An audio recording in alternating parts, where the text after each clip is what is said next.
हम लोग श्रीमद् भगवद गीता के 16वें अध्याय के 19वें श्लोक को पढ़ रहे हैं और उसके ऊपर दूसरा दिन है। बात यह है कि कोई पूछे कि क्या असुरों पर यद्यपि वे भक्ति नहीं करते हैं और वह यज्ञ आदि भी केवल दंभ के लिए करते हैं, न कि अपने शुद्धिकरण के लिए, तो क्या कभी ऐसा होगा कि भगवान की कृपा उन पर होगी?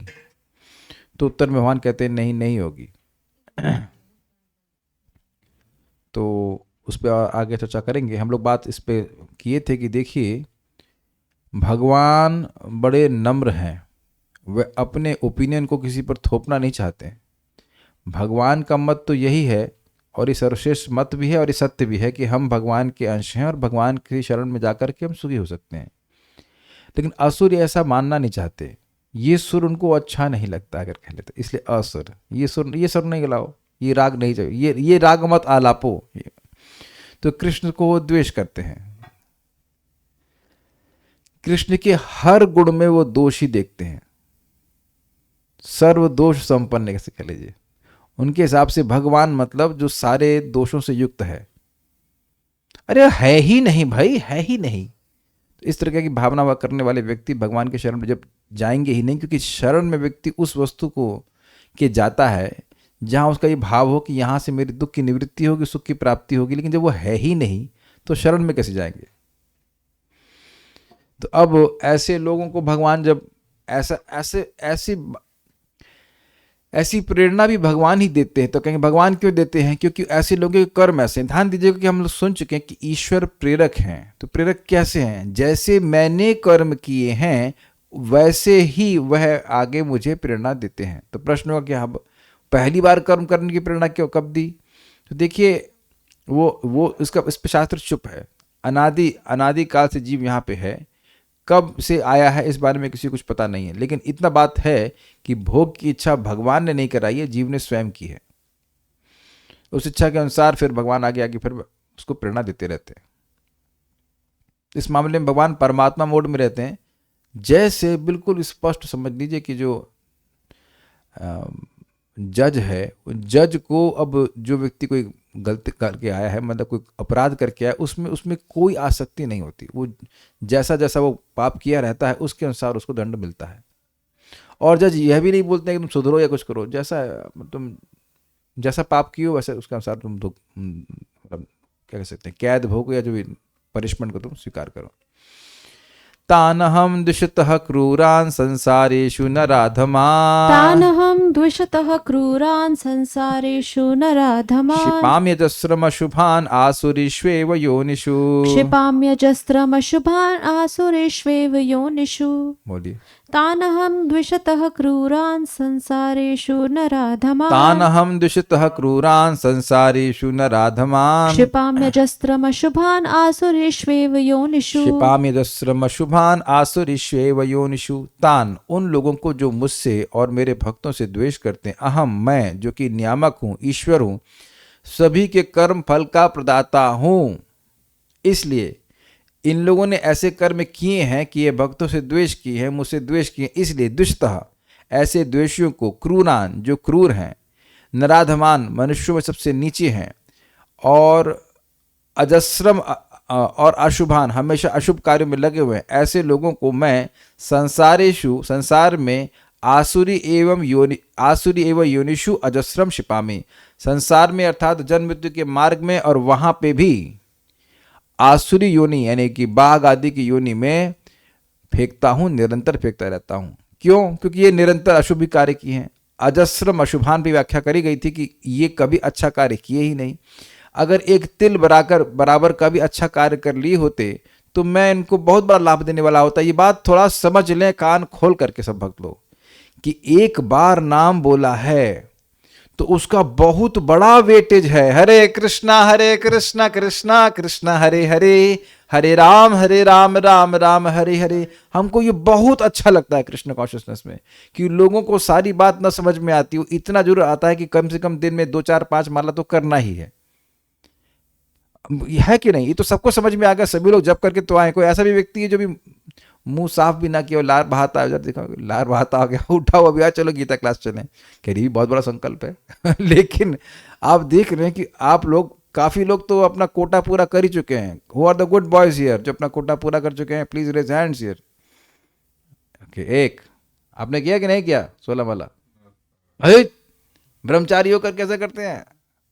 अच्छा, तो कुछ भक्तों ने कर लिया है, वेरी गुड, काफी सारे भक्तों ने कर लिया। So this is my payment. कोई कहते हैं आप पेमेंट नहीं लेते? नहीं, हम पेमेंट लेते हैं भगवान के नाम का। तो नाम बोल करके आओ, ईश्वर का नाम लेकर क्लास में आओ। ईश्वर का नाम होता है ना, ईश्वर का नाम लेकर कुछ काम करते हैं, कुछ खतरा हो जाता है ना वहां पे, तो ईश्वर का नाम लेके क्या आइए। तो मैंने ये क्यों कहा? क्योंकि इतना सा कर्म अगर कोई कर ले, केवल कर्म इन द सेंस कोई एक्शन आ जाए, भगवान की भक्ति कर जाए, तो फिर वो अब आसुरी योनि में, निम्न योनि में नहीं जा सकता है। ये बात है, बहुत पावरफुल चीज है, बहुत। इसको आप पकड़िएगा आप 2.40 में। अरे क्या है, भगवान भुलवा देते हैं श्लोक, एकदम ऐसे लगता है। 2.40 क्या था? स्वल्पमस्य अपि धर्मस्य त्रयतो महतो। शुरुआत कैसे होती है इसकी? नेहाभिक्रम नाशस्ति प्रत्यवायो न विद्यते स्वल्पम अप्यस्य धर्मस्य त्रायते महतो भयात्।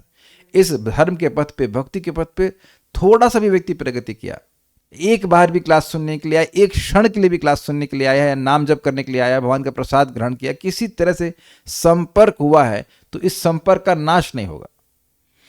और साथ ही साथ ये व्यक्ति को महान भय से में जाने से बचा लेगा। अब ये महान भय क्या है, विचार कीजिए। मनुष्य देह प्राप्त किया और भक्ति करने का कुछ मौका मिल गया, तो मनुष्य देह प्राप्त करने के बाद अब व्यक्ति बाघ आदि योनि में पड़ जाए, उसके बाद कहाँ घूमेगा वो, क्या क्या योनि में भटकेगा, उसके बाद मनुष्य जन्म मिलेगा, कुछ कह नहीं सकते। और उस पर भी फिर दोबारा भक्ति करने का मौका मिलेगा, आप नहीं कह सकते। तो एक बार अरे थोड़ा सा भी कोई व्यक्ति भक्ति कर देता है तो भगवान फिर उसको भक्ति करने के लिए मौका देते हैं और मनुष्य जीवन देते हैं, ये बात है। लेकिन ऐसा मौका इन लोगों को क्यों नहीं देते हैं? क्योंकि अजस्रम अशुभान, भगवान को ये बहाना ही नहीं दे रहे हैं कुछ कृपा करने का। कुछ समझ पा रहे हैं? जैसे वाटर टाइट कंपार्टमेंट का मतलब क्या होता है? जिसमें पानी लीक ही ना करे, कहीं से पानी को घुसने का मौका ही ना दे। मैं पानी का उदाहरण दे रहा हूं क्योंकि कृपा जो है वो पानी की तरह होती है, नीचे बहती है। तो ये कहीं से मौका ही नहीं दे रहे हैं कि भगवान कुछ कृपा कर दें इनके ऊपर।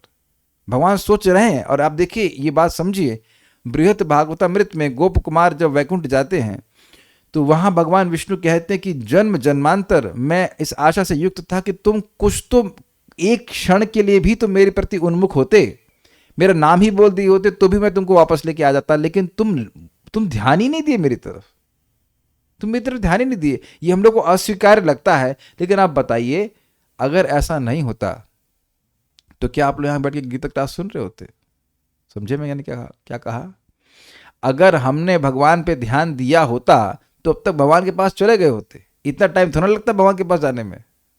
भक्ति शुरू करके भगवान के पास जाने में बहुत टाइम नहीं लगता है, लेकिन हम लोग यहाँ कर रहे हैं। इसका मतलब एक भक्त ने अच्छा बोला कि अभी 5-4 साल पहले भगवान श्री कृष्ण आए, उसके बाद ये चैतन्य महाप्रभु आए, बीच में इतने सारे आचार्य आए, हम क्या कर रहे थे? हम लोग कर क्या रहे थे? इंटरेस्टिंग पॉइंट, गत 5000 सालों में कितनी बड़ी बड़ी घटनाएं हो चुकी है। ये बहुत बड़ी घटना है कि भगवान कृष्ण आए, तो हम लोग भी तो कुछ ऐसे ही नौटंकीबाज थे ना कि मौका ही नहीं दे रहे भगवान को मुक्त करने का। समझ रहे ना? युद्ध हो रहा होता है तो एकदम छुप के बैठा हुआ व्यक्ति की गोली मारेगा और छुप के बैठे, गोली एक लग ना जाए उसको, किसी तरह से लोग लगे रहते हैं कि उन्हें कुछ पुण्य ना हो जाए। तो इसलिए क्योंकि वह निरंतर अशुभ कार्य ही कर रहे होते हैं, इसलिए भगवान उनको अब निरंतर ऐसी योनि में डालते हैं जो कि उनको ऐसे कार्य करने की सुविधा और प्रदान करे। उम्मीद है कि आप समझ गए होंगे। तो पढ़ते हैं।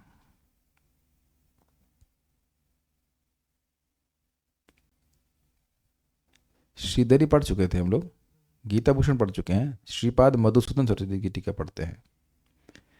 उनका आपकी कृपा के द्वारा क्या कभी निस्तार हो सकता है? यदि यह प्रश्न हो तो कहते हैं कि नहीं, ऐसा नहीं हो सकता है। इसको कहने के लिए यह श्लोक कहते हैं, ये भी और अगला वाला भी।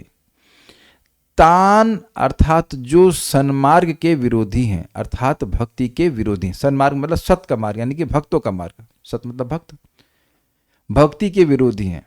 और द्विषतः अर्थात साधुओं एवं मेरे द्वेषी हैं। भक्तों को पसंद नहीं करते, भगवान को पसंद नहीं करते। क्रूरान अर्थात हिंसा परायण है, वह जानवरों को मारेंगे, इस प्रकार से वो यज्ञ करेंगे। हरे कृष्ण मंत्र करके 6 जानवरों को नहीं मारना चाहते। कौन से हैं 6 जानवर? काम, क्रोध, लोभ, मोह, मद, मात्सर्य, है ना। जानवर जैसे पाशविक वृत्तियां हैं हृदय में, उसको नहीं मारना चाहते हैं, बाहर बकरे काटते रहेंगे। नराधमान अर्थात अति निंदित है। काहे अति निंदित है? भगवान श्री कृष्ण जो उपकार किए हैं उनके ऊपर, निरंतर उपकार कर रहे हैं, हवा दे रहे हैं, पानी दे रहे हैं, सब कुछ दे रहे हैं, यह देख रहे हैं कि कोई और हम में से कोई व्यक्ति इनकी सृष्टि नहीं कर पा रहा है, वो भी देख रहे हैं, लेकिन भगवान का उपकार ना मानकर भगवान की कोई सेवा नहीं करते, इसलिए अति निंदित है। देखिए, इस जगत में कोई व्यक्ति किसी का पालन कर रहा हो, पूरी तरह से उस पर निर्भर हो, और वो व्यक्ति उसी की सेवा ना करे तो उसकी निंदा नहीं की जाएगी। अरे देखो कैसा लड़का है, अपनी माँ को नहीं मानता, अपने बेटे को नहीं मानता, ऐसा करके सुना जाता है कि माँ पे जिसका उपकार है उसको मानना चाहिए, लेकिन ये लोग नहीं मानते, बल्कि है ही नहीं भाई, माने कैसे? सेवा तो तब बनेगी जब हो, भगवान है ही नहीं। गजब हैरान हूं भगवान में, तो मैं कैसे रह जाऊं? मैं क्यों रिझाने में क्या दिक्कत है? अब आप भी ब्रह्म है, देखो फिलॉसफी चालू हो गई, आप भी ब्रह्म है, मैं भी ब्रह्म हूं, तो कैसे ब्रह्म को रोटी भी ब्रह्म है? यहाँ उनको बहुत बहुत दिक्कत आ रही है। लेकिन अब जब अपने खाने की बात आएगी तो कोई दिक्कत नहीं है। ये है ना निंदित कार्य। अरे तो भगवान तो सबको खिला रहे हैं ना, उन्हें खिलाने की क्या जरूरत है? तो महाराज कहते हैं अरे भाई, जो सबको खिला रहा होता है उसको आदमी खिलाता है ना। आप बड़ी सुंदर बात महाराज कह रहे हैं कि देखिए, इस जगत में हमेशा आप आवश्यकता के अनुसार नहीं देते हो, आप संबंध देख कर देखते हो। आपके बच्चा है, उसके पास टोपी है, स्वेटर है, फिर भी नया टोपी और स्वेटर काहे ला के देते हैं? क्योंकि अफेक्शन है, प्रेम है।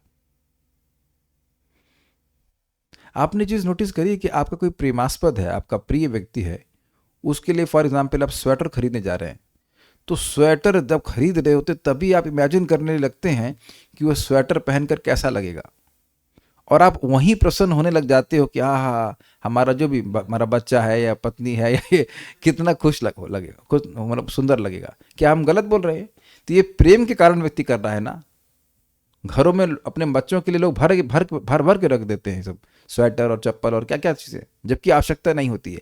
तो भगवान को नहीं देने की भावना का मतलब है भगवान के प्रति प्रेम नहीं। भक्तों को भी नहीं देने की भावना का मतलब है भक्तों से प्रेम नहीं।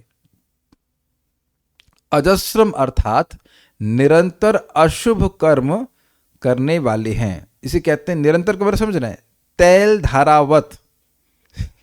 आप लोग अगर ना समझ पाए तो आज कृपया जब आप लोग सब्जी बनाने जाएंगे ना, तो सरसों को तेल को वैसे उड़ेलना, तो आप देखेंगे बीच में कहीं गैप नहीं आता।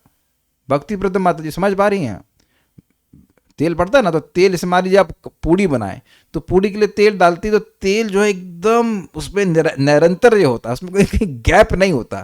तो इसी कहते हैं तेल धारावत, एक के बाद एक अशुभ। अच्छा मर्डर कर दिया, अच्छा चलो अब किसी का जो है एक्सटॉर्शन करना है, किसी को बीमारी कर, ऐसे नॉन स्टॉप कुछ ना कुछ पाप में ही लोग लगे रहते हैं। आप देखेंगे कुछ लोग ऐसे होते हैं, सुबह उठते ही उनकी प्रोग्रामिंग है कि 2-4 लोग थप्पड़ मारेंगे, गाली देंगे, किसी की जमीन हड़प लेंगे। इनको ये किए बिना शांति नहीं मिलती है। संकल्प भी नहीं आता है कि हम सोचें कि भाई हम हजारों लोगों को भाई खिचड़ी बांट रहे हैं, ऐसा संकल्प भी नहीं आता। आप सोचते होंगे ऐसा कैसे हो सकता है? कलयुग में ये है कि आप जो बुरा सोचेंगे उसका पाप नहीं लगेगा, लेकिन अच्छा सोचेंगे तो पुण्य मिल जाएगा। सोचिए ये लाइसेंस क्यों दिया गया है? इसलिए दिया गया है क्योंकि कलयुग में लोग अच्छा सोचते ही नहीं है, अच्छा सोचते ही नहीं। वो तो भक्ति करेंगे तब। आप अपने पिताजी को पूछना कि मन में कोई संकल्प आया कि हम भी कहीं कुछ अन्न बांटें? बहुत रेयर कहीं ऐसा कोई होगा व्यक्ति, आजकल बहुत कम दिखता है। मतलब ऐसा नहीं कि नहीं है, लेकिन बहुत कम दिखते हैं कि संकल्प मन में आता हो। तो इस प्रकार के जो अधर्म में निष्ठ हैं, फिक्स्ड हैं, उनको, जिनमें निष्ठा का मतलब समझते हैं, निष्ठा मतलब विक्षेप का अभाव। समझे? अधर्म में उनका कोई विक्षेप नहीं होता। Nobody can distract them from अधर्म। यानी स्टॉप नहीं, डिस्ट्रैक्शन। आदमी से मन जब कर रहा है, इतने में डिस्ट्रैक्ट हो गया, कुछ टीवी देखने लग गया। तो ऐसे ही लोग अधर्म में इतने निष्ठ हैं कि अधर्म में कोई कहे अरे भाई चलो जाके थोड़ा जप कर लो, ना टाइम नहीं है बिल्कुल, अरे मरने की फुर्सत नहीं है। तो इसे कहते हैं विक्षेप का अभाव, अधर्म में निष्ठ। तो उसी में लगातार अधर्म में ही लगा हुआ व्यक्ति कहाँ करेगा भगवान की भक्ति? हम प्रैक्टिकल देख रहे हैं। मेरे कजिन को मैंने बताया था कि भाई कुछ जप कर, अबे क्या फालतू में फोन कर रहा है, ऐसे डांट लगे। जबकि पहले में से बड़ी अच्छी दोस्ती थी उसकी, मतलब बचपन में खेलते थे, क्रिकेट खेलते थे। लेकिन हम गलत मार्ग में चले गए, भक्ति करने लगे तो बहुत खराब हो गए। अबे मैं जाऊंगा जाकर के 60 लोगों को गाली जब तक नहीं दूंगा मेरे को चैन नहीं पड़ता है। तो हरे कृष्णा मतलब हरे कृष्णा मुंह से नहीं निकला उसके, तुम क्या बकवास कर रहे हो। और दोबारा हमारी हिम्मत नहीं पड़ी कॉल करने के लिए। हमने कहा भाई अभी इनकी साधना में हम डिस्टर्ब नहीं करेंगे। नॉट कितना लोगों को देखो, कितना बुरा संकल्प है कि आप किसी को बोले ऐसा जिससे उसे दुख हो और आदमी अच्छा लगे। प्रभुपाद एग्जाम्पल दे रहे थे कि व्यक्ति था, वह मुर्गे को काट रहा था, तो मुर्गा तड़पड़ा रहा था, तो वह हंस रहा था और उसका छोटा बेटा, कि बच्चे तो उसको कोमल होते हैं, वो रो रहा था। लेकिन वो कह रहा था देखो कितना मजा आ रहा है, ये इसकी गर्दन हम काट रहे हैं कि उछल रहा है। तो ये अजस्र हुआ ना, निरंतर इस प्रकार के कार्य करना। तो उनको अहम अर्थात मैं जो समस्त कर्मों के फल का दाता हूं और सर्वशक्तिमान ईश्वर हूं, अर्थात जो जिसकी आज्ञा विफल नहीं हो सकती है, मैं संसारेशु अर्थात संसार के भीतर नरक में ले जाने वाले मार्गों में गिरा देता हूं। ये कुछ समझ में आया? मतलब भगवान उनको अब ऐसी प्रेरणा देंगे कि वो ऐसे गलत कार्य ही करेंगे जिसका अंतिम रिजल्ट नरक ही है। इसे नारकीय बुद्धि कहा जाएगा, नरक में ले जाने वाली बुद्धि। देखिए बुद्धि के द्वारा व्यक्ति निर्णय करता है, ये मेरे लिए बहुत अच्छा है। यहां तक कि डॉक्टर लोग भी बोलते हैं कि आपको कुछ शरीर में कठिनाई है तो वो चिकन सूप और क्या क्या, और यहाँ तक कि गाय के मांस को भी वह प्रिस्क्राइब करते हैं। अभी बेसिकली उनका कहने का मतलब ये है कि अभी तो आपने थोड़ा ही दुख पाया है, अभी तो असली दुख तो आपको नरक में मिलेगा। लेकिन ये सब तो बोलते नहीं है। ये जब डॉक्टर बोल रहा है तो बताइए व्यक्ति कैसे, क्या कहते हैं, कुछ और अन्यथा सोचेगा। डॉक्टर तो जानकार व्यक्ति है। तो भगवान ही ऐसे लोगों को और प्रेरित करते हैं कि वे और नारकीय जीवन की तरफ बढ़ते चले जाएं। नरकगामी होकर वे केवल आसुरीशु अर्थात आसुरी और अति क्रूर योनि में ही जन्म लेते हैं, जैसे व्याघ्र यानी बाघ, सर्प और यानी सांप आदि। उनके कर अभी जब करना शुरू करना है, सुबह से जब नहीं किया आपने, अभी आप जब करना शुरू करेंगे तो फिर घर में कर सकते हैं। क्लास सुनिए, जब के समय जब कीजिए। उनके कर्म और वासनाओं के अनुसार ही, अब पॉइंट देखिए इंपॉर्टेंट है। कोई कहेगा आप तो बड़े क्रूर हो, हमने तो सुना था कृष्ण का हृदय बड़ा कोमल है, आप तो बड़े क्रूर हो। तो मान लो कोई ऐसा कहे तो कहते हैं उनके कर्म और वासनाओं के अनुसार ही मैं उन्हें उन योनियों में डालता हूं।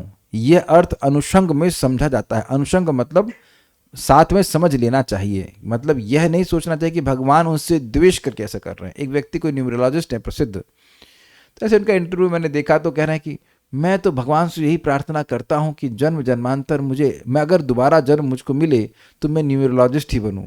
और आप न्यूमरोलॉजिस्ट बनना कोई नारकीय बुद्धि नहीं है, लेकिन इस जगत से बाहर निकलना चाहिए ना। मैं खाली ये उदाहरण दे रहा हूं कि वो व्यक्ति कितना अटैच्ड है एक विशेष कार्य को करने के लिए। मैं ये कहना चाहता हूं सेटिस्फाइड, मतलब सेटिस्फाइड आप कह सकते हो, लेकिन बहुत ज्यादा आसक्त है उसमें, है ना। तो वो अब उसको दोबारा ऐसा अगर जन्म भगवान दें और उसको मालूम दिख जाए कि भगवान ने मुझे दोबारा न्यूमरोलॉजिस्ट बनाया है, तो क्या बोले कि भगवान की बड़ी दया है। तो तुम्हारी इच्छा है इस प्रकार का बनने की, तो भगवान ने तुमको ऐसा बना दिया। तो इसमें भगवान का कोई दोषारोपण तो नहीं कर सकते कि भगवान क्रूर हो रहे हैं। आप प्लीज समझने का प्रयास कीजिए, असुरों को असुर होना अच्छा लगता है, वो उनको सद्गुण लगता है। कुछ समझे, मैंने एग्जाम्पल दिया था कि एक ग्रुप था कच्छा बनियान गैंग, वहां शादी नहीं होगी लड़के की जब तक 4-5 मर्डर नहीं करेगा।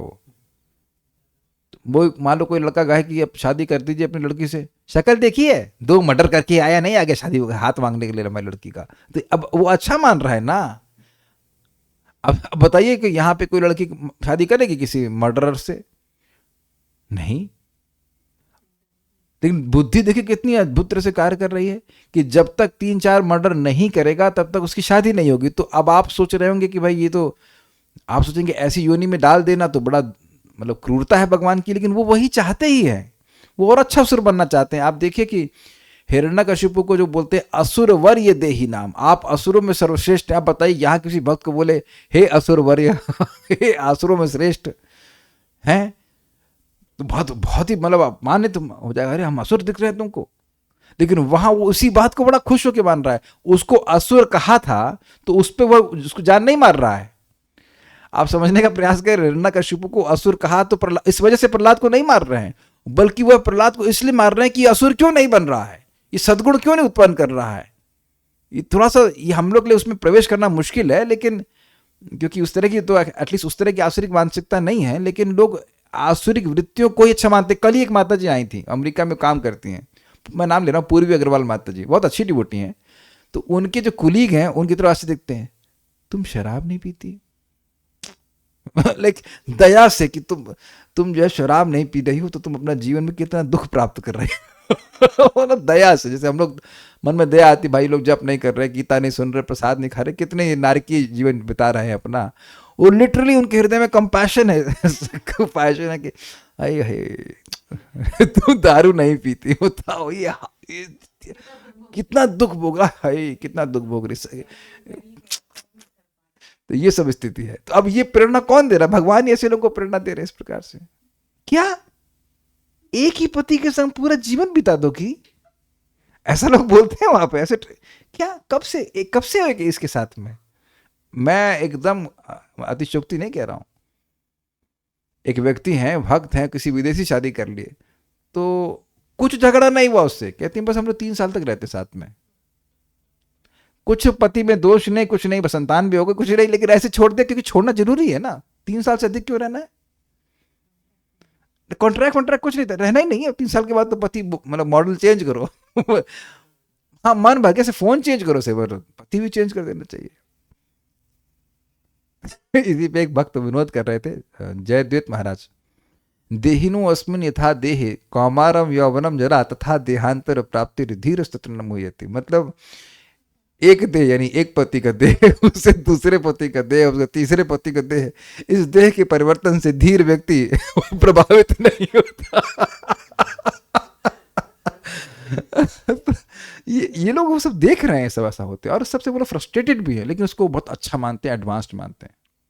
अब आप प्रैक्टिकल देखिए, एक माता जी, हम लोग गांव में जाते थे प्रचार करने के लिए, तो वहीं थोड़ा वो गांव ना शहर से लग के था, तो शहर की कोई माता जी आ गई बिगड़ी हुई, तो अपना जो है कम कपड़े पहन रहे होंगी, तो उनको माता जी उनको बोलती, तुम लोग बैकवर्ड हो, तुम लोग बैकवर्ड हो, पूरा शरीर ढक करके रखती हो।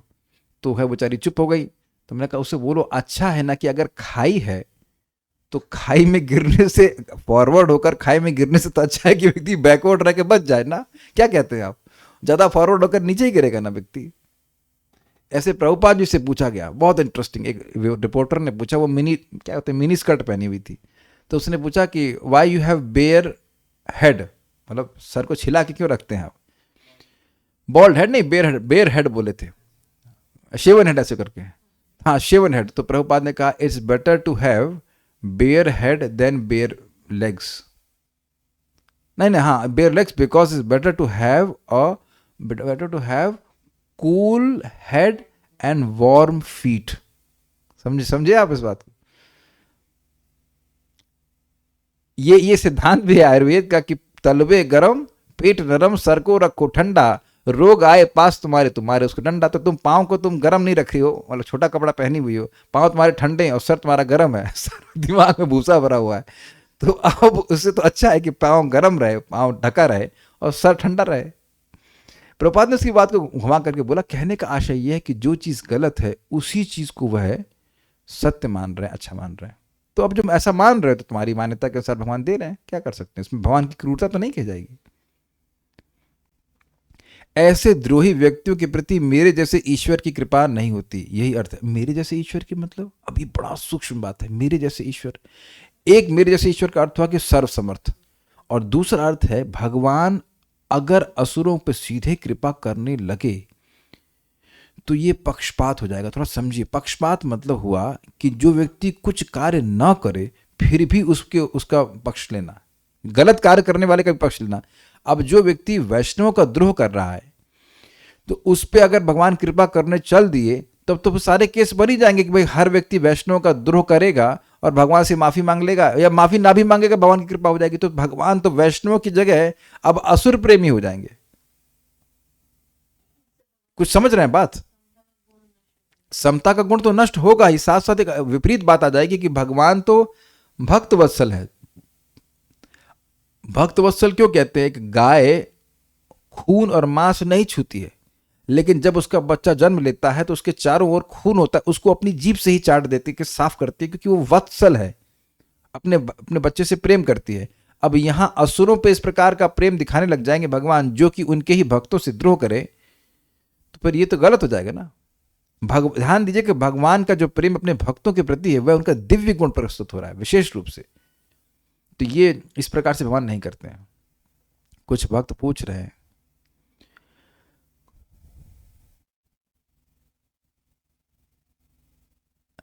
कोई भी व्यक्ति एक बार भी कृष्ण का कहा तो वह नरक नहीं जाएगा, और अब क्या उसके यह भी फिक्स हो गया है कि उसको निम्न योनि प्राप्त नहीं होगी?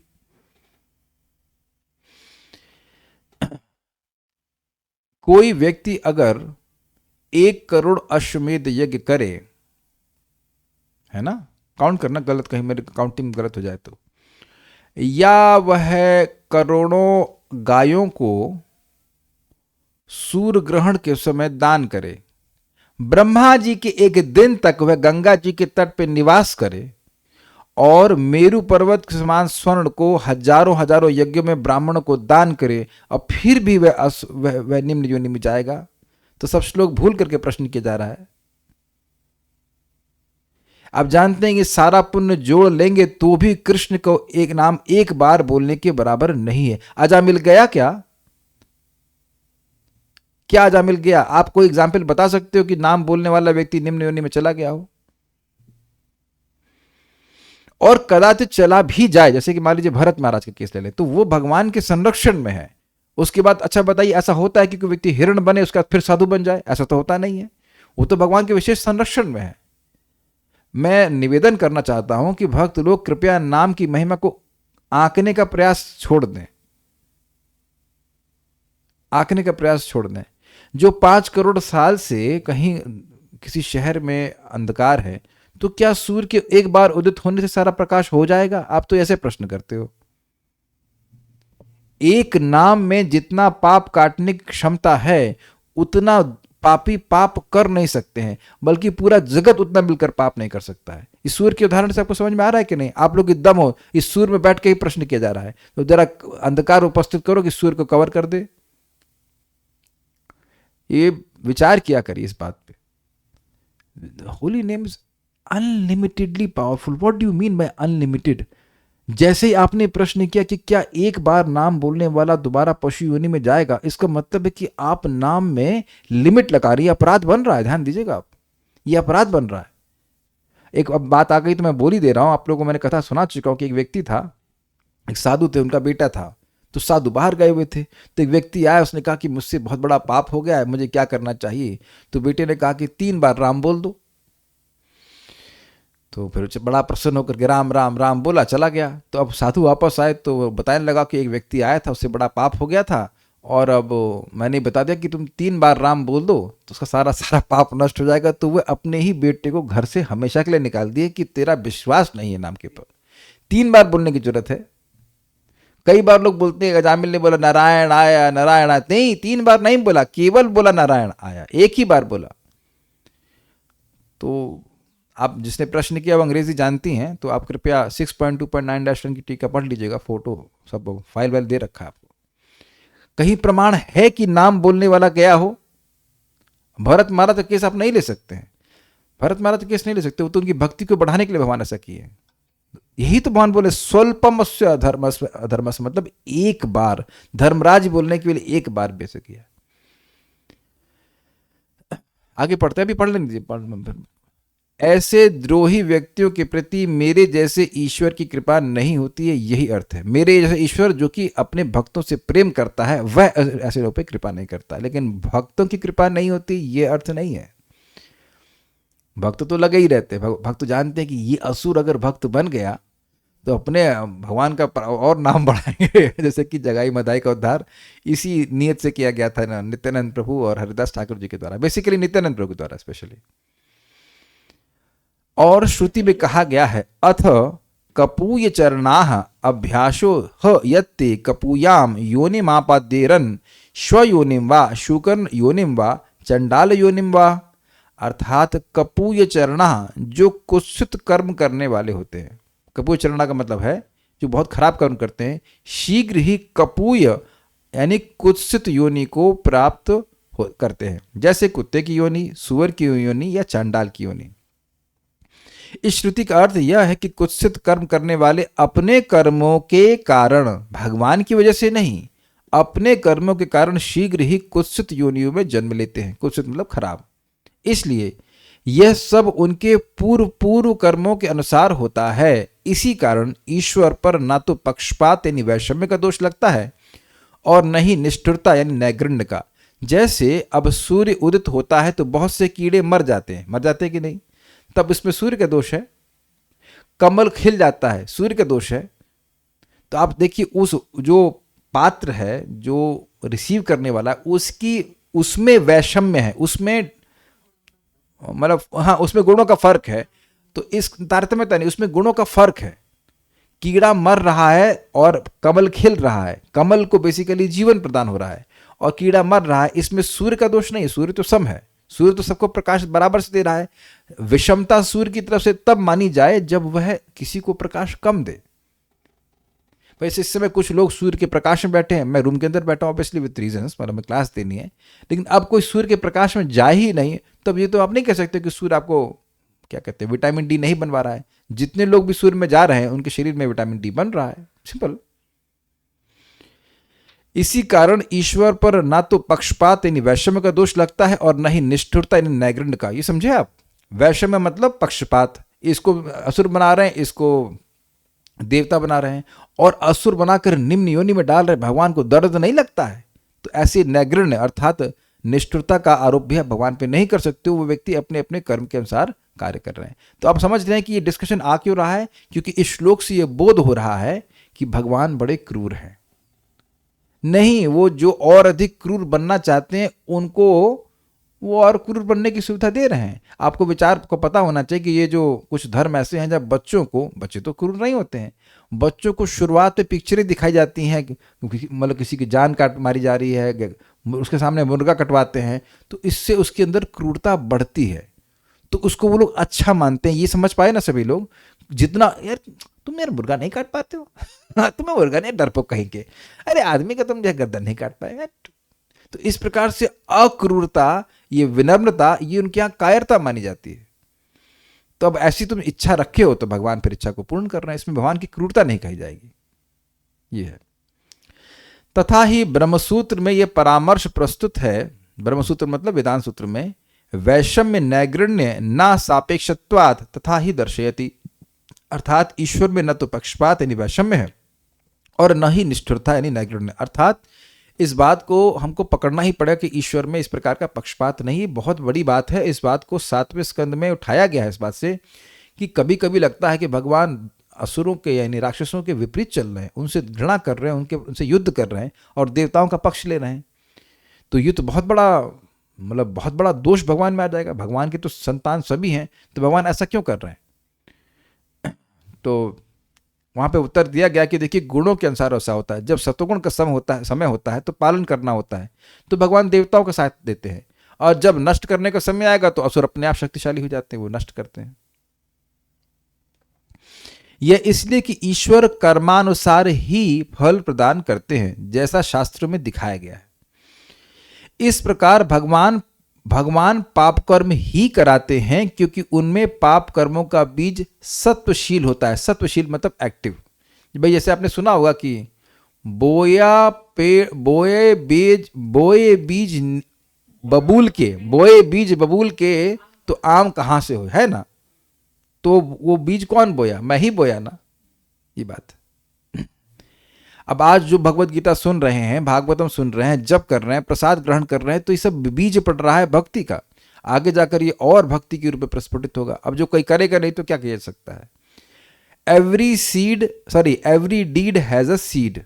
हर कार्य के पीछे एक बीज होता है, वो उसके अनुसार व्यक्ति आज वो कार्य कर रहा होता है। भगवान करुणामय होने पर भी उन पाप कर्मों को समाप्त नहीं करते क्योंकि उनके पास पुण्य का संचय नहीं होता। किनके पास? उन असुरों के पास कोई पुण्य होता ही नहीं।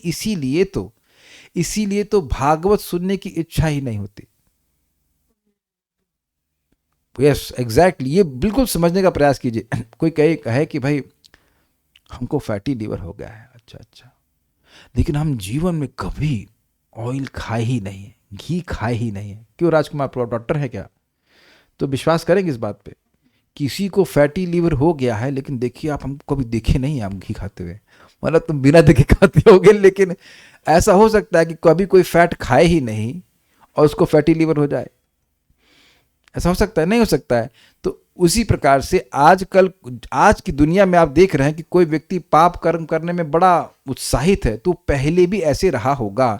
महाराज समझाते हैं कि इस समय व्यक्ति कैसा बर्ताव कर रहा है, इससे आप समझ सकते हो कि वो नरक से आया है कि स्वर्ग से आया है। कुछ लोग बहुत कठोर बोलते हैं, वह देवताओं से द्वेष करते हैं, तो उनका विश्वास नहीं होता, तो ये निश्चित है कि वह पहले नरक में आए होंगे, गए होंगे। और जो लोग बड़े से गायों की सेवा करते हैं और उसके बाद देवताओं के प्रति सम्मान होता है, बड़ा मीठा बोलते हैं, तो ये दिखाता है कि वो पहले भी देवलोक में रहे होंगे। एक भक्त आए थे बांग्लादेश से, सबका नाम भूल जाता हूँ मैं, एनीवेज, तो वो बता रहे थे कि जब वो पहली बार भारत में आए तो उनको आश्चर्य हुआ कि गाय की पूजा भी हो सकती है क्या। समझे आपको? जैसे आप कहें हम लोग लेके आश्चर्य होना, कहीं जाएं मुर्गे की पूजा हो रही है, आप कहें मुर्गे की पूजा होती है? भारत में तो हम देखते हैं कि मुर्गे को खाया जाता है, मुर्गे की पूजा भी होती है क्या? कुछ समझ रहे हैं कि क्या अधर्म हो रहा है उस देश में? और वो हिंदू है, उन्होंने कभी नहीं गाय खाई, लेकिन उनके हिसाब से तो गाय तो, मतलब हिसाब का मतलब उनको तो यही दिखा कि लोग गाय काट रहे हैं और खा रहे हैं, या बहुत होगा तो गाय का दूध निकाल रहे हैं, लेकिन गाय की पूजा भी लोग करते हैं, गौशाला में सेवा करते थे। वीरभद्र प्रभु बता रहे थे, हाँ वीरभद्र दाई राम कह रहे थे कि हम तो कल्पना भी नहीं कर सकते थे कि ऐसा होता है। तो आप देख रहे हैं कि दो प्रकार के लोग हैं, उनकी चेतना में कितना अंतर है,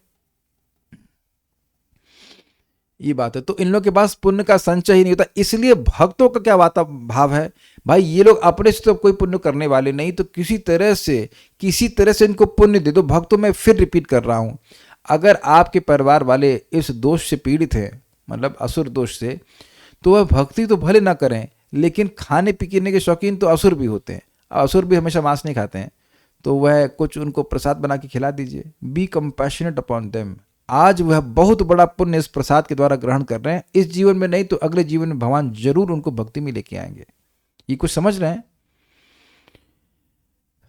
मैं निवेदन करूंगा कि अपने परिवार वालों को भी एक जीवात्मा के रूप में देखिए, अपने परिवार वाला मत देखिए। परिवार वाला देखेंगे तो आसक्त हो जाएंगे आप, फिर आप सोचेंगे काहे भक्ति नहीं कर रहे, ये नहीं कर रहे, वो नहीं कर रहे। भक्ति तो बहुत लोग नहीं कर रहे, तो आप वहां तो परेशान नहीं हो रहे हैं। अब ये नहीं हो रहा, नहीं कर रहे तो नहीं कर रहे हैं, आप इनको प्रसाद दीजिए, बी गुड टू देम। जैसे एक भक्त बता रहे थे कि उनकी पत्नी, मतलब उनकी शादी भक्ति से पहले हो गई थी, तो वो भक्त नहीं है, लेकिन वो उनको पति जो है उनको खाना बनाना बड़ा अच्छा लगता है, बहुत अच्छी डिवोटी हमारे ग्रुप में ही है, बड़ा अच्छा जगन्नाथ जी के विग्रह खूब अच्छे से प्रसाद बनाते, तो प्रसाद बहुत अच्छा लगता है उनको। तो अब यह स्थिति आ गई कि कदाचित तो कुछ लेट हो रहा होता है, तो कहती हैं आओ भगवान को भोग लगा दो, भगवान को भोग लगा दो। भले ही वो जप नहीं करती हैं, कुछ भी है, लेकिन इतना अवेयरनेस आ गया कि भोजन का भोग भगवान को लगना चाहिए। ये बहुत बड़ी बात है, इसको हल्के मत लीजिएगा।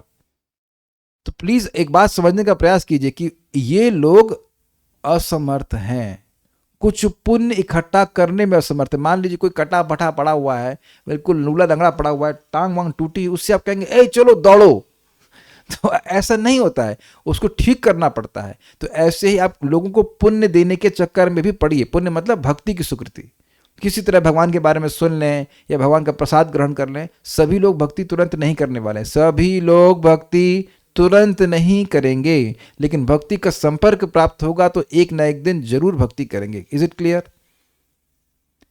कभी कभी पता है आप कोई काम ना भी कर पा रहे हो, सॉरी क्षमा कीजिए, आप अपना काम खुद भी कर पाते हो, तब भी लोगों से सहायता लीजिए, क्योंकि उससे उनको सुकृत मिलेगा।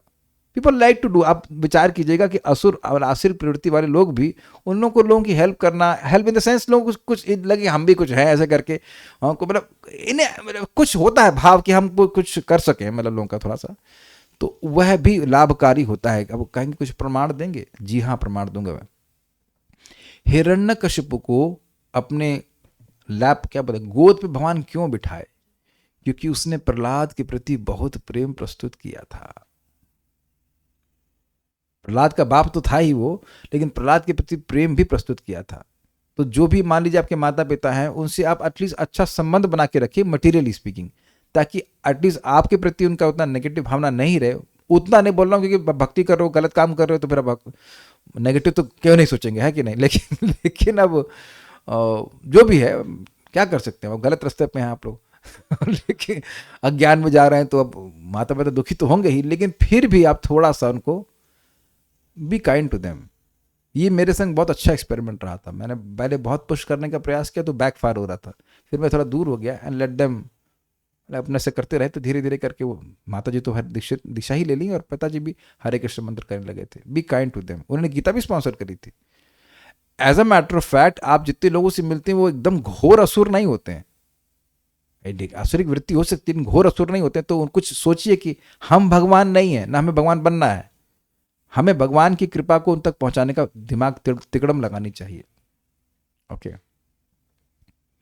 उससे आप कृष्णा कॉन्शियस होंगे। समझ में आ गया ना फल? कृष्णा कॉन्शियस। प्रभुपाद जी बोलते हैं कोई पुस्तक को टच भी करता है तो भी उसकी पुण्य बन जाता है। एक ज्ञानी जैल सिंह थे, प्रभुपाद जी की भगवत गीता के सामने आए और ले आए, उसको अपने सर पर रख कर गए, इतना वो सम्मान किए। तो प्रभुपाद कहे कि इसने गीता का सम्मान किया है, आगे जाके बहुत बड़ा व्यक्ति बनेगा, भारत के प्रेसिडेंट बने थे वो, लाइक दैट। अच्छा, भगवान उनके लिए पुण्य संचय नहीं कराते क्योंकि वे उसके योग्य नहीं होते। उदाहरणतः ईश्वर पाषाणों में यवांकुर उत्पन्न नहीं करते। समझे आप? पाषाण समझते, पत्थर, टाइल पे भगवान अब बीज नहीं उगाते हैं, तो जो व्यक्ति योग्य नहीं वहां पे क्यों उगाएंगे? तो प्रश्न होगा कि भाई क्या ईश्वर ऐसा करने में समर्थ नहीं है? ईश्वर अपने सामर्थ्य से अयोग्य को योग्य बनाने में सक्षम है, परंतु यह तभी संभव है जब वे ऐसा संकल्प करें। समझे बात? भाई वो तो पत्थर से प्रकट हो गए, कुछ कहीं से वो कुछ भी करा सकते हैं, लेकिन भगवान का संकल्प उदित तो हो। सत्य संकल्प है, जो संकल्प लेंगे वो हो जाएगा, लेकिन संकल्प उदित नहीं होता है। सत्य संकल्प होने के कारण वे ऐसा कर सकते हैं, परंतु वे ऐसा संकल्प नहीं करते हैं। अब देखिए, इस बात को थोड़ा समझिए। ऐसा हुआ है जैसे जय विजय ने जब 4 कुमारों के प्रति अपराध किए था, 3 स्कंद में आता है, तो भगवान वहां पे कहते हैं कि इसको तुम मेरी ही इच्छा मानो, मैं यद्यपि इन ब्राह्मणों के श्राप को निष्फल कर सकता हूं, लेकिन मैं करूंगा नहीं। मैं खाली इस बात को समझाने के लिए बोल रहा हूं कि भगवान सत्य संकल्प हैं, लेकिन वो व्यक्ति भी हैं, तो उनका संकल्प उदित नहीं होता है ऐसे व्यक्ति के प्रति जो भगवान के भक्तों का द्वेषी हो कि उसको कृपा मिलनी चाहिए मेरी। समझे ना बात?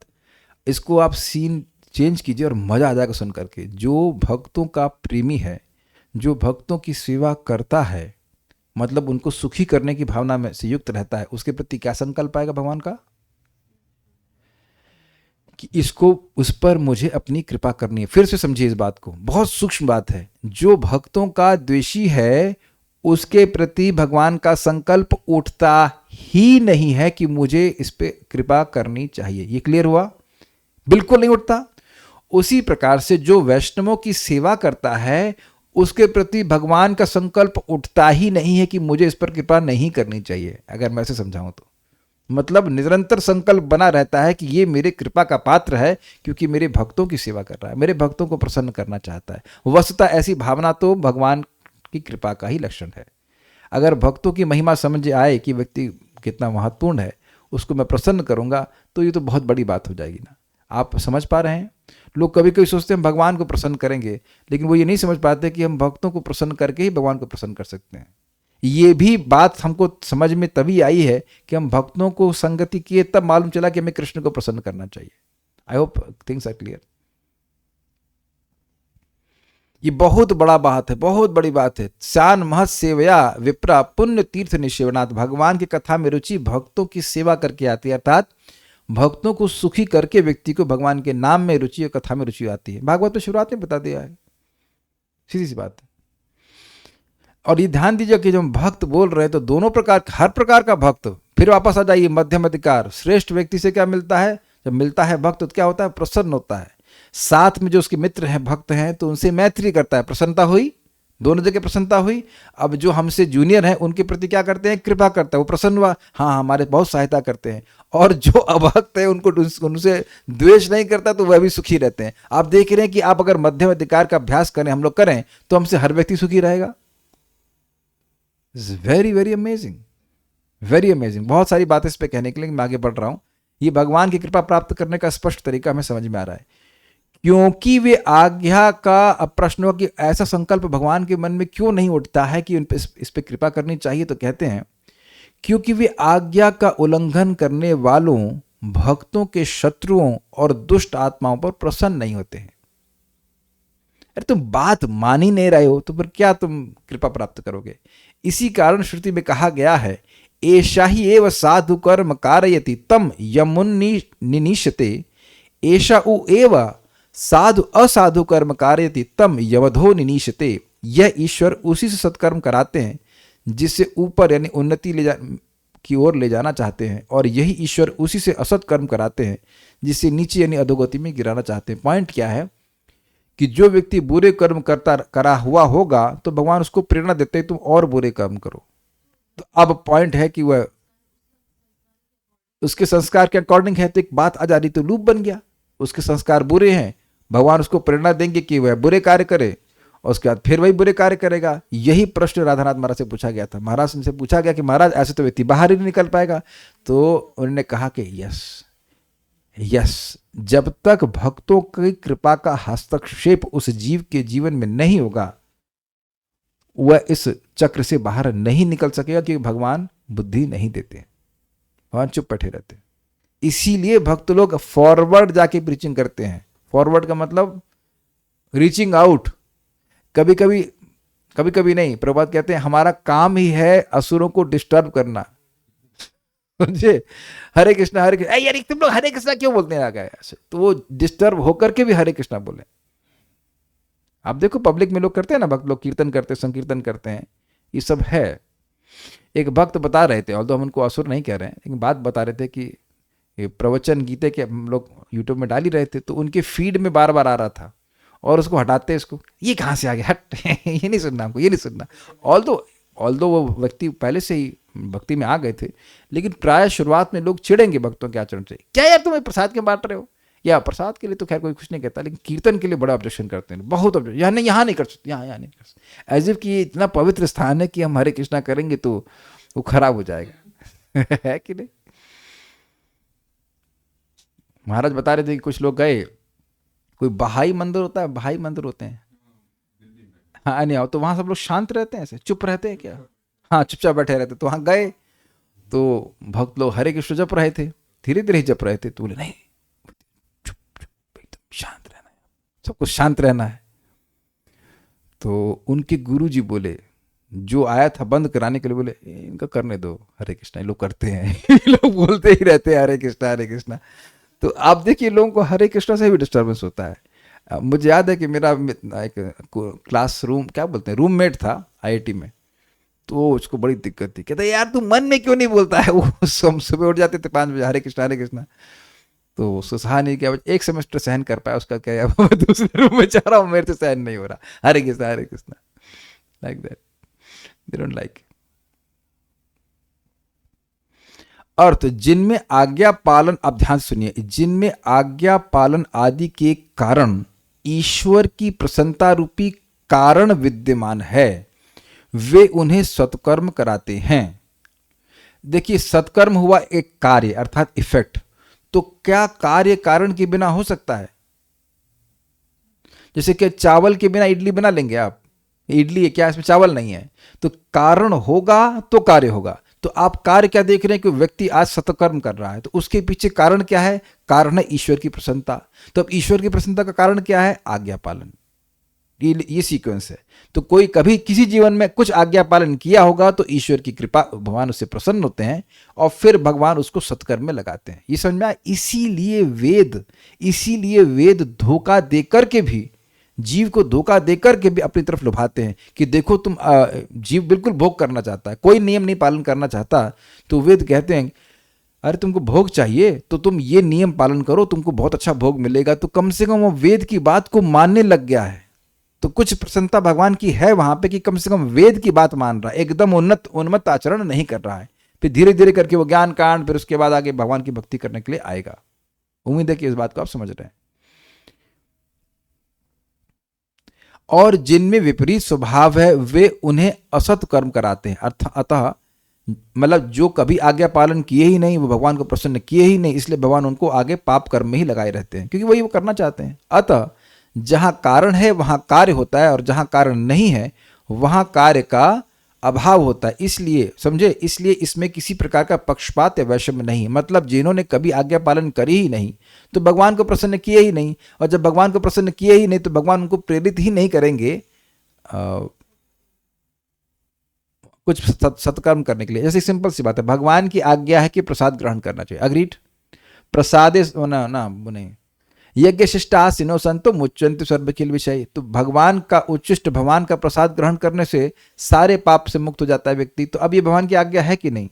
तो जब भी कभी कोई प्रसाद ग्रहण करेगा तो उसने उतनी मात्रा में भगवान की आज्ञा का पालन किया है, समझे, अनजाने में भी स्वीकार किया आपने। तो मान लीजिए कोई घर में आया आपके, आपने उसे प्रसाद मतलब खाने के लिए बुलाया, तो अब उसको आपने प्रसाद खिलाया, तो उस जम के पेट भर के खिला दो, तो आगे कम से कम 2-4 घंटे के लिए वो भगवान की आज्ञा पालन करेगा ना, कि वह कुछ भोजन बाहर का नहीं खाएगा। कुछ समझे आप? तो सुकृत आधे घंटे के लिए तो संत बन गए ना वो, कि कुछ नहीं खाएंगे बाहर। मानते हैं कि नहीं मानते आप? भाई बाद में गलत करे कुछ करे, लेकिन उस समय तो आज्ञा पालन किया ना उसने, तो वहां सुकृत बनी ना उसकी। वो फिर वो सुकृत जुड़ जुड़ करके आगे भगवान उसको प्रेरणा देते हैं कि तुम क्यों नहीं रोज ही प्रसाद खाते हो।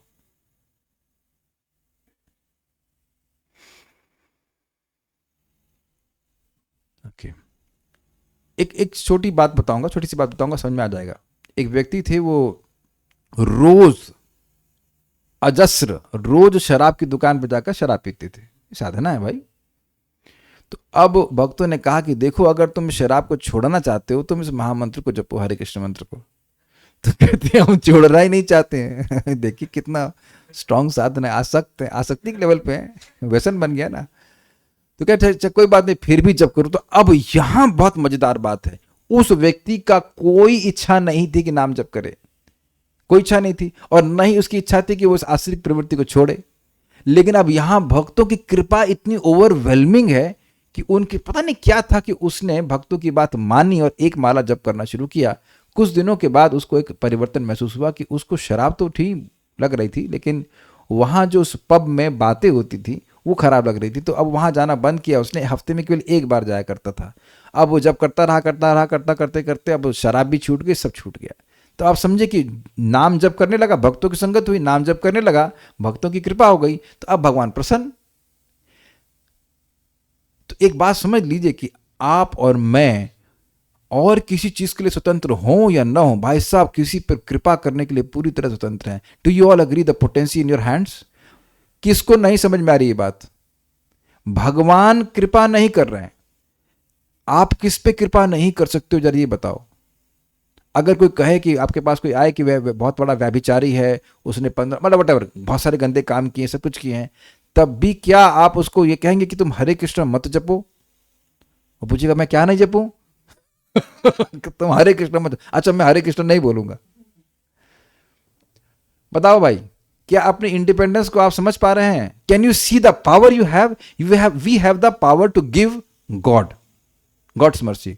भगवान की कृपा देने का सामर्थ्य। यही परम पूज्य जयप्रताका महाराज बोल रहे हैं कि हमको खुद को नहीं पता कि हम लोगों पे कितनी कृपा कर सकते हैं। क्यों राजकुमार प्रभु, आपको कोई रोक सकता है कि आप किसी को बोले कि कोई किसी व्यक्ति को हरे कृष्ण मंत्र देने के लिए कोई रोक सकता है? दुनिया की ताकत नहीं रोक रहा, कोई रोक भी तो नहीं रहा कि पिस्तल लगा दिया, नहीं बोलना मत हरे कृष्ण मत बोलना, ऐसा तो नहीं कह सकता। कोई कहा है आज तक किसी को? बताओ कोई पिस्तल लगाया हो? Just see what power Krishna has given us. हम किसी को भी भगवत गीता पढ़ा सकते हैं।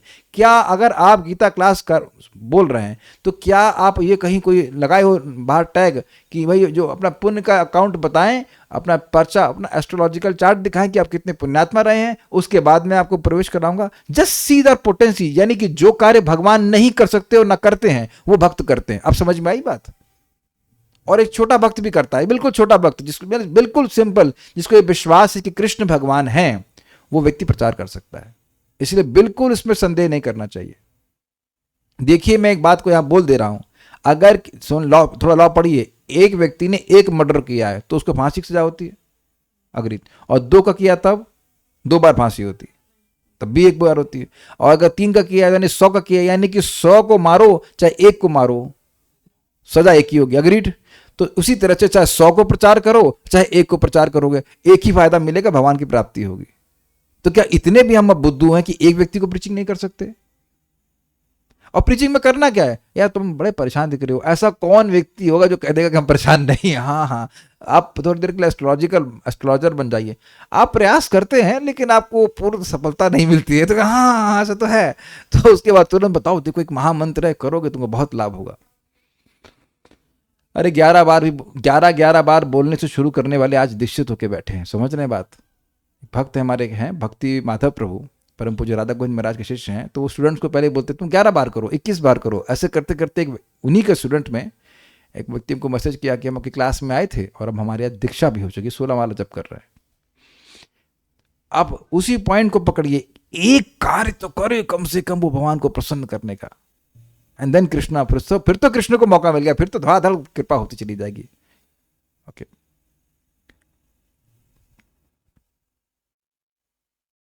एग्जाम्पल देता हूं आपको, पता नहीं समझ में आएगा कि नहीं आएगा।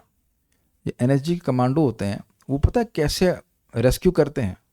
2 लोग होते हैं, एक आगे चलता है एक पीछे चलता है, एक आगे चलता है एक पीछे चलता है। तो आगे वाला रास्ता बनाता चलता है वो आगे, उसके बाद पीछे चलता है गोली मारते हुए। तो भगवान पीछे वाले कमांडो है वो आगे से नहीं, आगे नहीं जाते, आपको आगे भेजते हैं वो फायरिंग जोन में, आगे जाओ जाकर बताओ उनको कृष्ण के बारे में, मेरे बारे में बताओ, फिर मैं पीछे पीछे कृपा करूंगा। ये सही है, गलत तो नहीं कह रहे हैं। भक्तों की कृपा के पीछे ही भगवान की कृपा चलती है, ठीक है?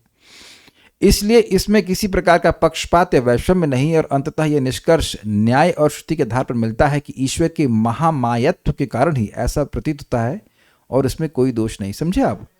ईश्वर की माया के द्वारा, भगवान की माया के द्वारा ऐसा लगता है कि भगवान पक्षपात कर रहे हैं, यद्यपि भगवान में ऐसा कोई दोष नहीं है। मैं चाहूंगा कि प्रभुपाद के तात्पर्य को पढ़ लें, अब प्रभुपाद का तात्पर्य समझ में आ जाएगा, बहुत 3 पेज का ही था थोड़ा सा तात्पर्य।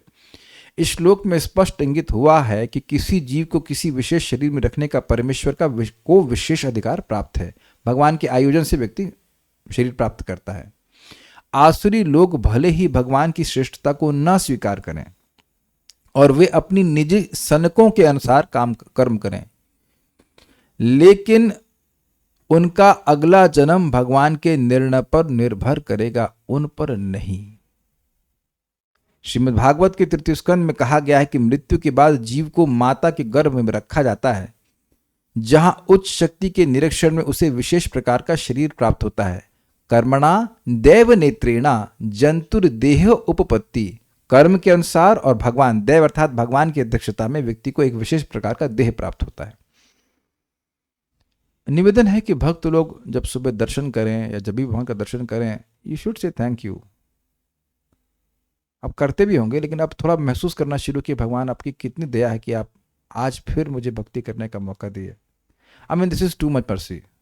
16 माला जप करने को दे रहे हैं, मति लगा रहे हैं कि गीता सुने। हमको बहुत अच्छा लगा, एक भक्त आए थे, हम नाम नहीं रख रहा हूँ, बोले प्रभु हम कभी क्लास कैंसिल हो जाती तो हमको बहुत दुख लगता है। हमने कहा मुझे सरप्राइज में इतना आग्रह कथा सुनने का, I mean that gives me more, I am just surprise. ऐसा मुझे पता है आज तक ऐसा मुझे कभी किसी ने नहीं बोला। आई लव ना, ऐसा प्रेमी होता है ना, आज तक ऐसा कभी किसी ने बोला। Really this is really nice. Many times devotees have told, इतना आग्रह, आई फेल्ट सो हैप्पी। मुझे नहीं पता था कि भगवान will bring such jewels to me. This is so nice. ये जो आग्रह उत्कंठा है भगवान के बारे में सुनने की, यही तो भगवान के पास जाने की योग्यता। आप सुन चुके हैं कई बार प्रपात बोले, the eagerness to hear about Krishna is the first qualification to go back to Krishna. इतने सारे लोग जो भगवान के बारे में सुनने के इच्छुक हो, दिस इज अमेजिंग। पर ऐसा नहीं कि हर दिन मैं कुछ नई बात ही बोलता रहता हूं, ऐसा कुछ भी नहीं है, बट जिस टेस्ट। तो भाई साहब जब आप भगवान के धाम जाने वाले कार्य करेंगे तो भगवान के निर्णय के अनुसार आप भगवान के पास क्यों नहीं जाएंगे? तो क्या भगवान का निर्णय केवल असुर योनि में भेजने के लिए होता है? यही कारण है कि संसार में जीवों की इतनी योनियां प्राप्त हैं, यथा पशु कीट मनुष्य आदि। समझे? मॉल में जाते हैं तो आप जानते हैं कि मॉल में केवल जूते बिकते हैं ना, सब कुछ बिकता है ना, तो ये क्यों बिकता है? केक, पेस्ट्रीज और फाउंटेन, क्या होता है फाउंटेन पेस्ट्री, फाउंटेन चॉकलेट, हम तो कभी खाए नहीं भाई, तबा ऐसी चीज कभी नहीं खाते। फाउंटेन चॉकलेट और क्या क्या, मतलब हम तो भाई नोएडा पैदा नहीं हुए तो लखनऊ में सब कुछ होता नहीं था, एटलीस्ट जब तक मैं छोटा था। तो हजार तरह की चीज होती है, तो काहे होती है? या फिर इतना तो याद है बचपन में वो टॉफी की, याद है मर्तबान होते थे शीशे के, अलग अलग प्रकार की टॉफी होती थी। हाँ, अब देखो नींद नहीं आ रही क्लास में तो खाने पीने की बात, तो अब आप देख रहे हैं कि ये काहे होता है अलग अलग, क्योंकि सबके अलग अलग इच्छाएं होती हैं। तो सबके अलग अलग शरीर क्यों दिख रहे हैं? सबके अलग अलग इच्छाएं हैं। ये सब परमेश्वर द्वारा व्यवस्थित हैं, वे अकस्मात नहीं आई हैं। जहां तक असुरों की बात है, यहां यह स्पष्ट कहा गया है कि ये असुरों के गर्भ में निरंतर रखे जाते हैं। इस प्रकार ये ईर्षालु बने रहते हैं और मानवों में अधम है। ऐसे आसुरी योनि वाले मनुष्य सदैव काम से पूरित रहते हैं, सदैव उग्र, घृणास्पद तथा अपवित्र होते हैं। जंगलों के अनेक शिकारी मनुष्य आसुरी योनि से संबंधित माने जाते हैं। जंगलों के अनेक शिकारी मनुष्य आसुरी योनि से संबंधित माने जाते हैं। सबकी व्याख्या मैं कर चुका हूं, कैसे वो लोग पाप कर्म में ही लगे रहते हैं। एक श्लोक हमने सुना था, किराट हूणांद्र पुलिंद पुलकशः आभीर शुंभा यवना खसादय ये नेच पापा यदपाश्रयाश्रय शुद्ध्यन्ति तस्मै विष्णवे नमः। तो ये सब पाप योनियां बताई गई हैं, मतलब इन लोगों का काम ही पाप है, वो कुछ भी, वो उनको पुण्य करना ही नहीं है। और आदि मतलब अन्य, आदि का मतलब है कि वह लोग जिनका जाति पाप में नहीं है, लेकिन वह संगति से पाप करने लगे। जैसे ब्राह्मण पाप नहीं करते हैं, लेकिन जैसे अजामिल कुसंगति वश पाप करने लगा, तो ऐसे लोग भी भक्तों की संगति से उतने शुद्ध हो जाते हैं जितने कि स्वयं भक्त। ये भगवान की अद्भुत शक्ति है। यानी मतलब भगवान की शक्ति से भक्तों में इतनी शक्ति आ जाती है उनके संगत में, कि जीव जो महापापी है वह भी उतना शुद्ध हो जाता है जितना कि भक्त, यानी कि वह व्यक्ति भी अन्यों को पवित्र करने का सामर्थ्य जुटा लेता है। This is very very nice. तो ये सब बातें हैं। कुछ प्रश्न किसी भक्त का है तो हमको नहीं समझ में आया। कुछ भक्तों ने प्रश्न किया है। इसका मतलब ये है ना कि जो एक बार भी भगवान का नाम लिया है वो पूरी तरह से कृष्ण के संरक्षण में चला गया, उसके सारे भौतिक बंधन तुरंत ही नष्ट हो गए और उसको भगवान पक्का अपने धाम में ले जाएंगे, वह निम्न योनि में नहीं जाएगा। क्या आपको अनुवाद करने को हिंदी समझ में नहीं आती है क्या? मैं अंग्रेजी में बोल रहे हैं जो पूछ रहे हैं, इसका मतलब ये है क्या? क्या? अरे भाई आप ही बताइए, हम लोग सुने नहीं है क्या 5:1:35 में, यन्नाम ध्येय सकृदादीत तज हाथी बंधम। कोई चांडाल योनि में भी हो, एक बार भगवान का नाम लेता है तो बंधन से मुक्त हो जाता है। तो अब तक आश्चर्य क्या है, दिखता तो नहीं है बंधन से मुक्त हो गया है। तो वहां प्रभुपाद जी बिल्कुल स्पष्ट कहते हैं कि देखिए आपको शास्त्र के आधार पर स्वीकार करना पड़ेगा। जैसे ही आपने कृष्ण बोला आपका मन चेंज हो जाता है। तो क्योंकि सूक्ष्म शरीर ही अगले स्थूल शरीर के का आधार होता है, क्योंकि सूक्ष्म शरीर परिवर्तित हो गया, यद्यपि दिखाई नहीं पड़ता है, तब दिखाई नहीं पड़ता, इसलिए समझना चाहिए कि व्यक्ति को जन्म इस प्रकार से नहीं मिलेगा। जन्म मिल सकता है लेकिन जन्म उसको भगवान की व्यवस्था से मिलता है। भाई क्या आप समझ नहीं पा रहे हो कि भगवान नाम बोलने वाले के ऋणी हो जाते हैं? ये सुना ना आपने कि जो मेरा जनार्दन मुकुंद नरसिंह आदि जो नाम लेता है उसका ऋणी एवं मैं उसका ऋणी हो जाता हूं। क्या 3:9:15 में आपने नहीं सुना कि एक नाम मरते समय बिल्कुल अपवित्र अवस्था में, मन डिस्टर्ब, वाणी डिस्टर्ब, शरीर गंदा, तब भी बोलता है तब भी संयाति पावृतमृतम तमजम प्रपद्ये। देखिए एक बात आप समझ लें, यहां पे हमारी बुद्धि लिमिटेड है। कोई please raise hand if you have unlimited intelligence. नहीं है तो अब बुद्धि लिमिटेड है, वो भी भौतिक है, और उससे आप नापने का प्रयास करो कि नाम की महिमा, तो ये बिल्कुल गलत होगा ना। ये वस्तुतः ये अपराध शिवजी भी नहीं करते हैं।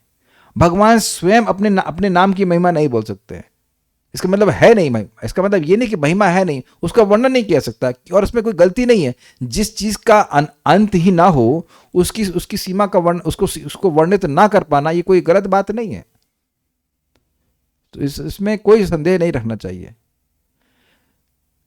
प्रभु जी, अच्छा, क्रूर होते हैं भगवान और क्रूर भी बहते हैं, लोगों को नुकसान भी तो पहुंचाते हैं। हमको वैष्णव को पहुंचाते हैं।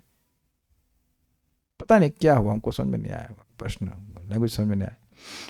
जब प्रीचिंग करते हैं तो कुछ लोग बोलने लगते हैं तुम भक्ति कर रही हो तो तुम बीमार क्यों हो, और वो स्वीकार नहीं करते हैं तो कैसे समझें? उनसे पूछो कि शिव जी की पूजा करने वाले को कभी कैंसर नहीं हुआ है? जो शरीर का धर्म है वह तो होगा ही, बुखार आएगा, कुछ आएगा, ये बात नहीं है। भगवान भी नहीं कहते कि इस जब तुम भक्ति करोगे तो इस जगत के सुख दुख तुमको नहीं आएंगे। भगवान क्या कहते हैं ना, वो श्लोक बताइए जो सहन करने में मात्र स्पर्शास्तु की बात वाला है। एक श्लोक बोलते हैं मात्र स्पर्शास्तु कौन्तेय या शीतोष्ण सुख दुखदा आगाम पायनो नित्य तम तितस्व भारत। कहते हैं कि ये जो सुख दुख जो भी आ रहा है वो गर्मी सर्दी की तरह है, अभी गर्मी अभी सर्दी है, फिर गर्मी आएगी, फिर ऐसे करके रहेगा, इसको सहन करना चाहिए। तो सहन क्यों करना चाहिए? तो उसके बाद कहते हैं यम ही न व्यथयन्ते ते पुरुषम पुरुषर्षभा सम दुखा सुखम धीरम सो अमृतत्वाय कल्पते। जो इनको सहन करने में समर्थ है, इनसे व्यथित हाय हाय हाय हाय पेट दर्द होगा। कुछ लोगों ने देखा है पेट दर्द हुआ तो हाय हाय हाय दिन भर हाय हाय। एक व्यक्ति घर में गए, उनकी माँ को कुछ दर्द हो रहा होगा तो ठंड लग रही थी एग्जैक्टली, बुढ़ी हो गई, मुझे ठंड लग गई, हाय कितनी ठंड है, हाय कितनी ठंड है। तो उनके बेटा बोला अरे ठंड है तो बोलने से तो ना कम हो जाएगी, इतना बोल क्यों रही हो, ठंड है ठंड है ठंड है। तो इस प्रकार की बात बोलने से काम नहीं चलता है। कोई बोलेगा कि देवता कहे अरे भाई इसको बहुत ठंड लग रही है, ये बहुत बोल रहा है, कंप्लेन कर रहा है कि ठंड है, हो सकता है कि बवाल कर दे, ठंड कम कर दो, ऐसा तो होना नहीं है। तो जब बोलने से कुछ होगा नहीं तो आप काहे उसके लिए रो रहे हैं? यम ही ना व्यथयन्ते थे, मतलब जिसको इन सब चीजों से व्यथा नहीं होती, व्यथित मतलब परेशान नहीं होता है, सुख दुख आएगा, he is careless about this things, तो ऐसा व्यक्ति श्रेष्ठ है। यम, ये श्लोक बहुत अच्छा है, शायद जीवन भर इसको डिस्कस करते रहना चाहिए। यम ही ना व्यथयम एते पुरुषम पुरुषर्षभा, वह व्यक्ति सर्वश्रेष्ठ जिसको ये सब परेशान नहीं करता। तो अब समझिए सुख दुख में सम रहने की अवस्था केवल और केवल हरे कृष्ण मंत्र के जप के द्वारा ही आती है। ये भक्ति ठाकुर जी बोलते हैं ठाकुर संभावे नामेर प्रभावे, नाम का प्रभाव ऐसा होगा कि आप देखेंगे कि सुख दुख में आप इंडिफरेंट होते चले जाएंगे, इनडिफरेंट होते चलेंगे, देखेंगे जीवन में हो भी रहा होगा। बहुत से अब कोई दुख आता है तो आप क्या 16 माला नहीं करते हैं, या कुछ सैलरी बहुत ज़्यादा आ गई तो आप अरे अब तो पार्टी करेंगे, 16 माला तो बाद में, नहीं ऐसा नहीं कर रहे हैं आप। तो यानी कि जो आप समझिए श्लोक को, जो इस जगत का सर्वश्रेष्ठ व्यक्ति है उसका क्या लक्षण है? उसका लक्षण यह है कि सुख दुख से व्यतीत हुए बिना वह धीर अर्थात बुद्धि को अपने धर्म में लगाए रहता है, धर्म के संपादन में लगाए रखता है। क्या इस पूरे पॉइंट को आप समझ पा रहे हैं? इफ यू चैंट हरे कृष्णा, आप हरि नाम जप करते हैं, भक्ति करते हैं, तो आप धीर बनते हो, यानी कि सुख दुख से प्रभावित नहीं होते हैं। जैसे जिस भक्त ने प्रश्न किया है, वह उनकी गर्दन में बहुत दर्द था, फिर भी 16 माला कर रहे थे, दोपहर में हो पा रहा था। अब भगवान की कृपा से वो थोड़ा ठीक हो गए तो सुबह कर ले रहे हैं। लेकिन यह नहीं कि जप नहीं कर रहे हैं।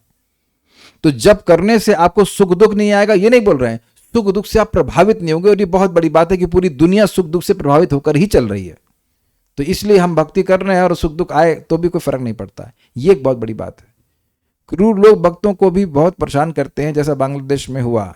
अभी ठाकुर जी ऐसे अदम लोगों को मार क्यों नहीं देते? अभी मैं फ़ोन करता हूँ, आप क्लास के बाद मैं ठाकुर जी से फ़ोन करूंगा कि ये माता जी पूछ रही हैं कि आप क्यों नहीं मार रहे हैं। भगवान कहते हैं अपने भक्तों की रक्षा वो स्वयं करते हैं। हाँ, तो भगवान बड़ा गलत कार्य कर रहे हैं भाई, अब पूजा बंद करनी चाहिए इनकी। अब भाई हम भगवान को बताते हैं कि ये माता जी कह रही हैं कि वो आपकी जो है कैलकुलेशन गड़बड़ है, आप आइए और चक्र चला दीजिए सबके ऊपर। देखिए, जैसे ही आप ये क्यों क्या के प्रश्न करेंगे, क्यों वाले प्रश्न करेंगे, तो मेरे पास कोई उत्तर नहीं, क्योंकि मैं भगवान नहीं हूं। जब मैं गोलोक पहुंचूंगा तो मैं भगवान को पूछूंगा कि वहां जब मैं था मटेरियल वर्ल्ड में तो एक प्रश्न आया था, उसका उत्तर आप दे दीजिएगा। तब तक बांग्लादेश समाप्त हो जाएगा, क्योंकि मुझको भगवान के धाम जाने में तो काफी टाइम लग जाएगा और वहां से मैं प्रश्न का उत्तर दे नहीं पाऊंगा। एक बात समझिए आप, जो भगवान ने बात बोली यम ही ना व्यथयन्ते थे, ये हर जगह अप्लाई होगा कि नहीं होगा? कहीं बांग्लादेश में, कहीं भारत में, कहीं ना कहीं कोई ना कोई अनरेस्ट चलता ही रहेगा। ये पहले तो नहीं चल रहा था, अभी चल रहा है, कुछ बात शांत हो जाएगा। ये चल रहा है कि नहीं? चलता ही रहेगा। इस चक्कर में हम अपनी भक्ति करना बंद नहीं कर सकते। और एक अद्भुत बात है, बांग्लादेश में जो भक्त हैं अगर सब मुसलमान बन जाएं तो कोई दिक्कत होगी? कोई नहीं होगी। क्या जो भी हिंदू हैं, कल्याणपुर में गलत बोल रहा हूँ सही बोल रहा हूँ, अगर वो सारे लोग मुसलमान बन जाएं, आप बताओ, मैं तो कब जानता हूँ, तब कोई दिक्कत नहीं होगी ना। मतलब एटलीस्ट उस वजह से नहीं होगी कि आप हिंदू क्यों हो, है ना। अब वो मुसलमान मुसलमान आपस में लड़ते हो तो उसका तो अलग हिसाब किताब है, लेकिन जो भी वहाँ का सिस्टम हो कि भाई ये वाले मुसलमान बन जाओ तो बन गए। लेकिन वो दिख रहा है कि इतना सारा उत्पीड़न होने के बाद भी भक्त लोग धर्म नहीं छोड़ रहे हैं, सहन कर रहे हैं। और एक बात ध्यान रखिएगा कि भगवान की लाठी में आवाज नहीं होती है। तो जो व्यक्ति आज लोगों को परेशान कर रहा है, ऐसा लग सकता है कि भगवान आज प्रकट नहीं हो रहे हैं, ये हो रहा है, लेकिन आगे उन लोगों को बहुत बुरा कर्म भोगना पड़ता है। And we don't know what is plan of Mahaprabhu. मारना होते तो महाप्रभु जब आए थे तब भी तो गायों का वध हो रहा था, तभी चक्र चला दिए होते। तो चक्र चलाने का प्लान अभी भगवान का नहीं है। भगवान लोगों को उद्धार करना चाहते हैं। अब वो क्या करना चाहते हैं ये तो समझ में आ रहा है कि उद्धार करना चाहते हैं, अब वो कैसे क्या करेंगे भगवान जानता है, वो हमारा पॉइंट नहीं है। ओके, तो ये प्रश्न आप करना शुरू कर देंगे ना कि भगवान ऐसा क्यों कर रहे हैं, तो नास्तिक बन जाओगे, समझ लेना।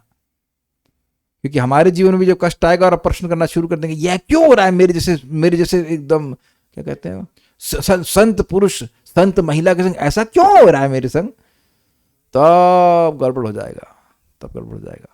Be very careful about this. भगवान जब भी जो भी कुछ कर रहे हैं वो अच्छा कर रहे हैं। मैं ये नहीं कह रहा कि अच्छा हो रहा है, लेकिन भगवान गलत कुछ नहीं कर रहे हैं। एग्जैक्टली भगवान कंट्रोल में है। ये जो बात आप लोग प्रश्न कर रहे हो ना, इससे ऐसा लग रहा है कि भगवान का नियम से बाहर चला। अरे बांग्लादेश में हो रहा है, अरे मैं क्या करूं, मेरे मंदिर तोड़वा रहे हैं ना, मैं तो कुछ कर ही नहीं सकता। ऐसा तो ना भगवान है, कुछ भी भगवान कर सकते हैं, but he is allowing it. Why I don't know why he is allowing it, क्या कह सकते हैं। Stop now. श्रीमद् भगवद गीता की जय, श्रील प्रभुपाद की जय, निताई गौर प्रेम। एक बात कहना चाहता हूं, आप लोग दो कथा जानते हैं। एक ये तो शास्त्र से है, भक्ति स्वामी सिंधु में बताया गया कि एक चूही थी, चूही यस चूहिया, सॉरी चूहिया नॉट चूही, चूहिया थी। तो उसको आदत थी भगवान के जो दीपक थे जो जलने के बाद बुझ जाते तो उसमें भी थोड़ा घी रहता, तो उसको खाने की। तो एक बार वह एक दीपक को खाने के लिए गई, तो अब वह बुझा नहीं था, तो वह उसकी मूंछ जलने लग गई, तो वह कूदने लग गई, उसमें अग्नि थी, तो वो कूदने लग गई। तो भगवान ने यह स्वीकार किया कि यह मेरे दीपदान कर रही है। फिर वो मर गई, तो अगले जन्म में वह एक रानी बनती है। चूहिया से सीधे मनुष्य शरीर नहीं मिलता है, लेकिन देखिए कितना बड़ा फायदा हुआ। आप चूहिया की क्या आप बताएंगे, अन्याभिलाषिता शून्यम ज्ञान, तो कुछ नहीं किया। आप बताइए, वो ऐसे में भी भगवान ने सेवा स्वीकार करी और उसको एक ऐसी रानी का देह दिया जिसको भगवान को दीप दान करना अच्छा लगता था। अब आप देखिए भगवान कितने दयालु हैं। तो यहाँ अगर इस प्रकार से सोचना कि कोई व्यक्ति राम बोला है, कृष्ण बोला है और उसको पशु नहीं प्राप्त होगी, ये थोड़ी भ्रांति है। इसको ऐसे नहीं समझना चाहिए। आप भगवान की भक्ति की महिमा को समझने का प्रयास कीजिए। एक और सीन आप जानते हैं, वो यादव प्रकाश जी जो रामानुजाचार्य जी के गुरु जी थे, एक समय में मायावादी गुरु थे, तो उनको एक भूत बताया था कि तुम पिछले जन्म में गिरगिटान थे और एक वैष्णव ने भगवान विष्णु को अर्पण किया, प्रसाद खुद खाया, फिर उसका उच्चिष्ट तुमको प्राप्त हो गया, इसलिए तुम इस जन्म में ब्राह्मण ही मतलब तेजस्वी ब्राह्मण बने हो, इतना ज़्यादा तुम मतलब हाँ प्रकांड पंडित बने हो। तो देखिए एक बात समझिए, फिर समझिए, ये समझने में थोड़ा समय लगता है। कोई पाप कर रहा है तो उसका बीज आज है, लेकिन फलीभूत वो बहुत बड़े रूप में होगा। आज आप एक आम का बीज लगा दीजिए तो क्या वो आम का बीज के रूप में रहेगा? समय आने पर कितना बड़ा पेड़ बन जाएगा, है कि नहीं? उसी प्रकार से आज आप जप कर रहे हैं, भगवान की बात सुन रहे हैं, तो भले लग रहा है कि बहुत बड़ा कार्य नहीं हो रहा है, लेकिन वो आगे बहुत बड़ा फल देने वाला है, महान असीमित फल देने वाला है।